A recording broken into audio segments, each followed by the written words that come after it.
Hallelujah, praise the Lord. யாவரும் இயேசு கிறிஸ்துவின் நாமத்தில் இந்த காலவேளையில் வாழ்த்துகிறேன். இன்றைக்கும் விசேஷித்த நாள். ஆண்டவராகிய இயேசு கிறிஸ்து மரித்தோரிலிருந்து உயிரோடு எழுந்த ஆண்டவருடைய வல்லமையான உயிர்த்தெழுதலின் பண்டிகையை கொண்டாடுகிற நாள். அல்லேலூயா. மரித்தேன், ஆனாலும் சதா காலங்களிலும் உயிரோடு இருக்கிறேன் என்று சொன்ன இயேசு கிறிஸ்து இன்றைக்கு நம்மோடு ஜீவிக்கிறார். அல்லேலூயா. ஆண்டவராகிய இயேசு கிறிஸ்து சிலுவையிலே அவர் நமக்காக பாடுகளை ஏற்று துக்கங்களை சுமந்து எல்லாவற்றையும் ஏற்றுக்கொண்டார். அவரை அடக்கம் பண்ணினார்கள். அவர் நமக்காக ஜீவனை விட்டு அவர் அடக்கம் பண்ணப்பட்டது மாத்திரமல்ல, அவர் தாம் சொன்னபடியே 3ஆம் நாள் மரித்தோரிலிருந்து உயிர்த்தெழுந்தார். அல்லேலூயா. ஆண்டவராகிய இயேசு கிறிஸ்துவை பாருங்கள், நமக்காகவே உயிர்த்தெழுந்தவர் இன்றைக்கும் நம்மோடு இருந்து நம்மை ஆசீர்வதிக்க போதுமானவராக இருக்கிறார். இந்த காலை வேளையிலே ஆசீர்வாத மன்னா மூலமாக கர்த்தருடைய வார்த்தை நமக்கு பேசப்பட்டு கர்த்தர் நம்மை ஆசீர்வதிக்கிறார். யோவான் எழுதின சுவிசேஷம் 20ஆம் அதிகாரம் 19ஆம் வசனத்தை வாசித்து பாருங்கள். வாரத்தின் முதல் நாளாகிய அன்றைய தினம் சாயங்கால வேளையில் சீசர்கள் கூடியிருந்த இடத்தில் யூதர்களுக்கு பயந்ததினால் கதவுகள் பூட்டியிருக்கையில் இயேசு வந்து நடுவே நின்று உங்களுக்கு சமாதானம் என்றார். அல்லேலூயா. இயேசு உயிரோடு இருக்கிறார் என்பதை சீசர்கள் நம்பவில்லை. இன்றைக்கும் கூட நாம் அநேக காரியங்களை ஆண்டவராய் இயேசு கிறிஸ்துவை குறித்து நான் நம்பாமல் இருக்கலாம்.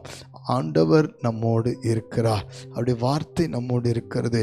நிச்சயமாகவே இந்த நாட்களிலே அவர் நமக்கு செய்ய வேண்டிய நன்மைகளையும் விடுதலைகளையும் கட்டளையிடுவார். பிரியமானவர்களே, சீசர்கள் பயந்திருந்தார்களாம். கதவுகள் பூட்டப்பட்டிருந்ததாம். 8 நாளைக்கு பின்பு மறுபடியும் ஆண்டவராய் இயேசு தோமாவுக்காகவே திரும்பவும் சீசர்களை சந்திக்கிறார். பிரியமானவர்களே, கூடியிருந்த இடம் ஒரு பயம் நிறைந்த இடம், கதவுகள் பூட்டப்பட்ட ஒரு இடம். உங்கள் வாழ்க்கையில் கூட சில பயம் இருக்கலாம், சில பூட்டப்பட்ட காரியங்கள் இருக்கலாம்.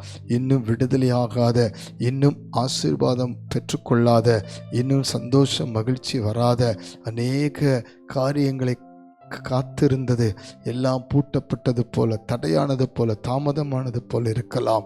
அநேகரை குறித்து, அநேக காரியங்களை குறித்து ஒரு பயம் இருக்கலாம். கவலைப்படாதிருங்கள், இயேசு அதன் நடுவிலே வந்து நிற்கிறார். அல்லேலூயா. அவர் உள்ளே வந்தாலே எல்லாம் வெளிச்சமாய் மாறிவிடும். அவர் உள்ளே வந்தாலே எல்லாம் விடுதலையாகிவிடும். அவர் சொல்லுகிறார், உங்களுக்கு சமாதானம். வேதம் சொல்லுகிறது, இன்றைக்கு சமாதானத்தை கொடுப்பதற்காக இயேசு சிலுவையில் இரத்தம் சிந்தினார். கொலோசியர் 1:20 அவர் சிலுவையில் சிந்தின இரத்தத்தினால சமாதானத்தை உண்டாக்கி இருக்கிறார். ஆகவே ஆண்டவர் இன்றைக்கு நமக்காக சிந்தின இரத்தம் எப்பொழுது நமக்கு சமாதானம் கொடுக்கிறது.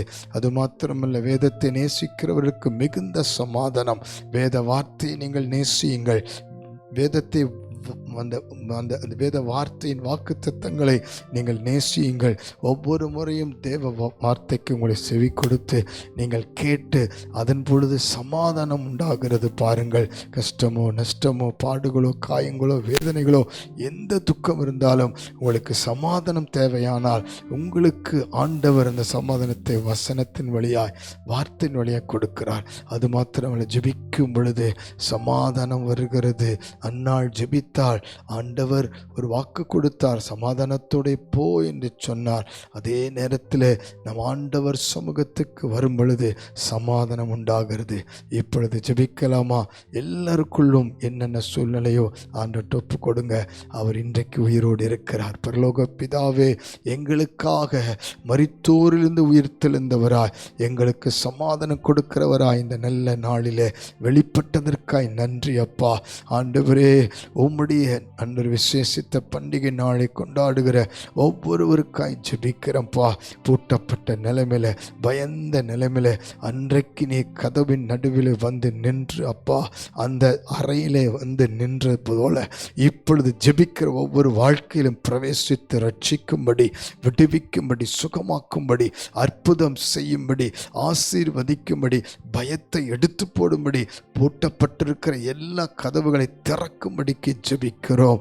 ஆசீர்வதியும் என்று ஜெபிக்கிறோம். இயேசுவின் நாமத்தில் ஒவ்வொருவருக்கும் சமாதானம் என்று கட்டளையிடுவீராக. சமாதானத்தை இழந்து போக பண்ணுகிற எல்லா பாவ சூழ்நிலைகள், பலவீனங்கள், பிசாசின் போராட்டங்கள் இருந்து விலக்கி விடுவித்தரடும் அப்பா. இயேசுவின் நாமத்தில் சமாதானம் உண்டாகட்டும். நம்முடைய வார்த்தையினாலே ஆண்டவரே, நம்முடைய சமூகத்தில் வந்து நாங்கள் ஜெபிக்கிறதுனாலே ஆண்டவரே, உமது பரிசுத்த இரத்தத்தினாலே ஒவ்வொருவருக்கும் சமாதானத்தை கட்டளையிடுவீராக என்று ஜெபிக்கிறோம். நீர் அப்படி செய்வதற்காக நன்றி ஆண்டவர். தாமே இன்றைக்கும் உயிரோடு இருந்து ஒவ்வொருவரையும் தொட்டு ஆசீர்வதியும். இயேசுவின் மூலம் தாழ்மையோடு அர்ப்பணித்து ஜெபிக்கிறோம் ஜீவனுள்ள நல்ல பிதாவே. ஆமேன், ஆமேன், ஆமேன். God bless you. கர்த்தர் உயிரோடு இருக்கிறார். உங்களுக்கு சமாதானம்.